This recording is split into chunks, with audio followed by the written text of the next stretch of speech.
भारत के पास कितने दिनों का पेट्रोल, डीजल या एलपीजी बचा है? यह सवाल इसलिए अहम हो जा रहा है क्योंकि प्रधानमंत्री नरेंद्र मोदी ने जब लोगों से अपील की कि कम से कम विदेश यात्रा टाल दें, कम गाड़ियों का इस्तेमाल करें, कारपूलिंग करें, मेट्रो का इस्तेमाल करें, रेलवे का इस्तेमाल करें और सोना जो खरीद है कम से कम 1 साल तक कम करें। और इसके बाद से ये सवाल पैदा होने लगा, विपक्ष की तरफ से सवाल उठाया जाने लगा कि क्या भारत के पास तेल और गैस लगभग खत्म होने वाला है? क्या भारत की इकोनॉमी पर बहुत बड़ा इंपैक्ट आने वाला है या आ चुका है? क्योंकि इस अपील के बाद प्रधानमंत्री नरेंद्र मोदी भी अपने 2 गाड़ियों के काफिले के साथ निकले। तमाम मंत्री मेट्रो से ट्रेवल कर रहे हैं, कोई सिंगल कार से जा रहा है, कोई इलेक्ट्रॉनिक ईवी का इस्तेमाल कर रहा है। तो ये तमाम चीजें की जा रही हैं। लेकिन इसी बीच जो सवाल सबसे अहम होता है कि भारत के पास स्टॉक कितना है, इस वीडियो में मैं आपको बताऊंगा। और लेकिन उससे पहले अगर आपने लोक सेवा न्यूज को सब्सक्राइब नहीं किया है तो आप चैनल को सब्सक्राइब कर लें। अब बात करते हैं भारत के पास कितने दिनों का स्टॉक है। इस बारे में पेट्रोलियम मंत्री हरदीप सिंह पुरी की तरफ से जानकारी दी गई है। हरदीप सिंह पुरी ने बताया है कि भारत के पास 60 दिनों का कच्चा तेल है और 60 दिन की एलएनजी और 45 दिनों की एलपीजी स्टॉक है। तो मतलब अगर भारत में कच्चा तेल आयात नहीं होता है तो 2 महीने कम से कम ये चल जाने वाली बात है। एलपीजी भी 45 दिनों का स्टॉक है।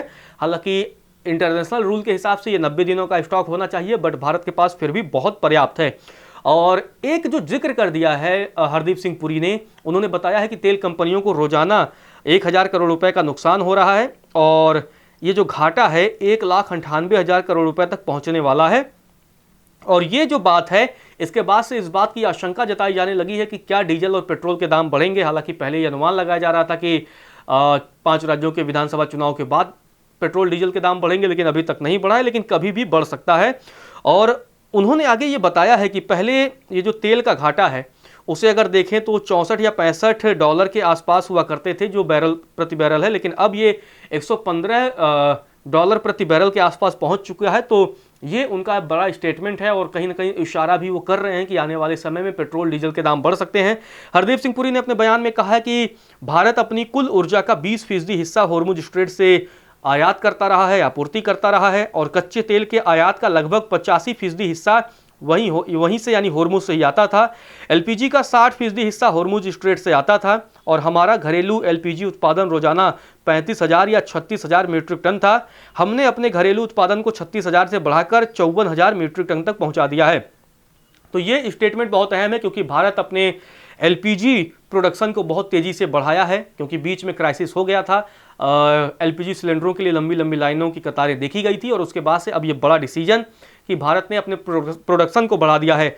और जो बताया गया है हरदीप सिंह पुरी की तरफ से, जो ये भी बताया गया है कि विशाखापट्टनम, मंगलुरु और पादुर में जो भूमिगत भंडारण है वहां पर 5.33 मीट्रिक टन कच्चा तेल रखने की क्षमता है और अभी यह लगभग 64% से भरा हुआ है, यानी इसमें 3.37 मीट्रिक टन है जो तकरीबन कई दिनों की, आने वाले 10-15 दिनों की जरूरतों को पूरा कर सकता है। अगर तेल कंपनियों ने स्टॉक और रणनीतिक भंडार को मिला दिया जाए तो कुल मिलाकर 60 दिनों का कच्चा तेल भारत के पास है, 60 दिनों का प्राकृतिक गैस है, एलएनजी है और 45 दिनों की एलपीजी भी है। और जैसा कि मैंने शुरुआत में बताया था कि जो अंतर्राष्ट्रीय ऊर्जा एजेंसी है यानी आईईए, उसका जो स्टैंडर्ड है उसके मुताबिक देश को कम से कम 90 दिनों के आयात के बराबर भंडार रखना चाहिए किसी भी इमरजेंसी सिचुएशन के लिए। भारत इस लक्ष्य से थोड़ा पीछे है, लेकिन यह माना जा रहा है कि फिर भी एक सफिशिएंट हमारे पास तेल की मौजूदगी है।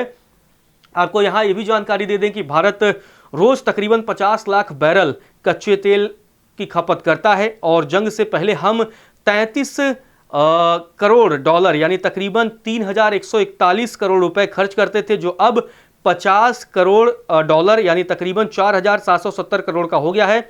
यानी रोज अब भारत को 1,619 करोड़ रुपए अतिरिक्त खर्च करने पड़ रहे हैं। लेकिन राहत की बात यही है कि अभी भी हमारे पास कम से कम 60 दिनों का कच्चे तेल का स्टॉक है, एलएनजी 60 दिनों का है, एलपीजी 45 दिनों का है। लेकिन जिस तरीके से ये संकट आया है और इस संकट के बीच प्रधानमंत्री की वो अपील, उस अपील पर तमाम सवाल और तमाम सवालों के बीच बीजेपी और उनके शासित राज्यों के मुख्यमंत्री, मंत्री तमाम चीज़ों का पालन कर रहे हैं। तो खैर, इस पूरे मामले पर आपका क्या कहना है, कमेंट बॉक्स में बताइए।